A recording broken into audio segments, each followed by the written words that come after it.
Our art teacher says, "Too much glue never dries." She reminds us, "Glue raindrops, not puddles." And she warns me, "Maddie, too much glue."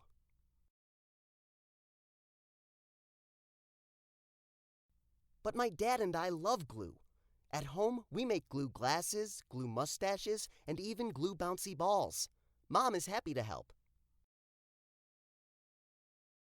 So during art class, I find the fullest bottles of glue. I tip them over and squeeze. Ploop.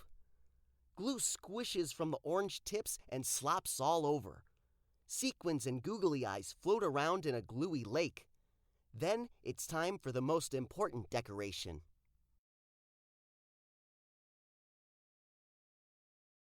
Geronimo! I belly flop onto the table and roll around, letting the glue and everything else cover me. "Time to go on the drying rack," I announce. But when I try to pull myself off the table, I boing right back down.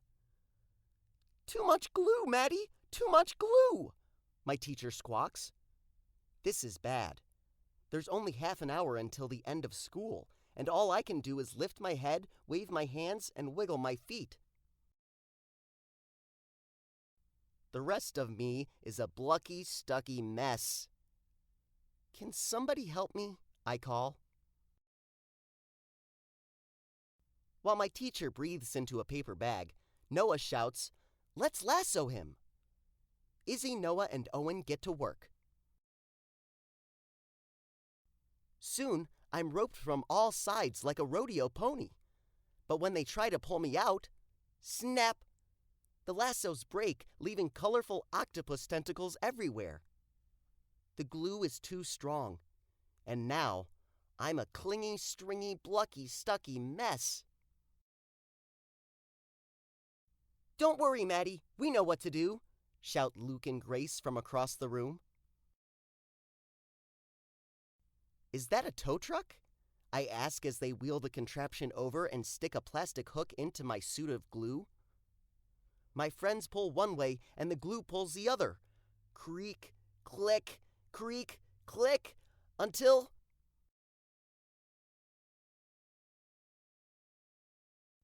Kaboom! The tow truck explodes and plastic bricks rain all over. Now I'm a clicky, bricky, clingy, stringy, blucky, stucky mess. The school nurse bursts in and checks my temperature. 98.6. "Sorry, no fever. I can't send you home early." She dabs and pats me like I'm spilled juice, but the more she blots, the more the glue spreads. Soon, I'm a melted mummy, clicky, bricky, clingy, stringy, blucky, stucky mess.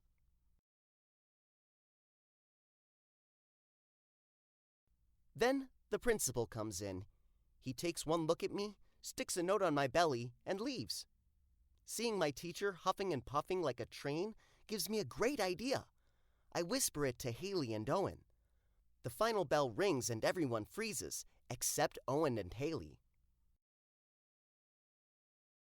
"It's the biggest one we could make," they shout, furiously flapping a huge paper fan at me. Then, just as I'm thinking I'll be a note on my tummy, melted mummy, clicky bricky, clingy stringy, blucky stucky glue boy for the rest of my life, my plan works. Something my teacher said could never happen, happens.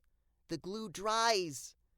But I'm still stuck, and now I hear footsteps. The door starts to open. My father and some other carpool parents walk in. Dad comes closer and inspects me. Then he peels me off the table, glue, yarn, bricks, and all. He spins me around. No one makes a sound. Then Dad smiles. "Maddie, you're a masterpiece." He holds me up for everyone to admire. My friends all cheer. The car ride home is interesting. Mom is speechless when Dad brings me in the house, but he knows just what to do. "Well, kiddo," Dad says, "some beautiful things only happen once, and this is one of those things." He gently grips the dried glue in front of my neck and behind my collar and peels me open like a ripe banana.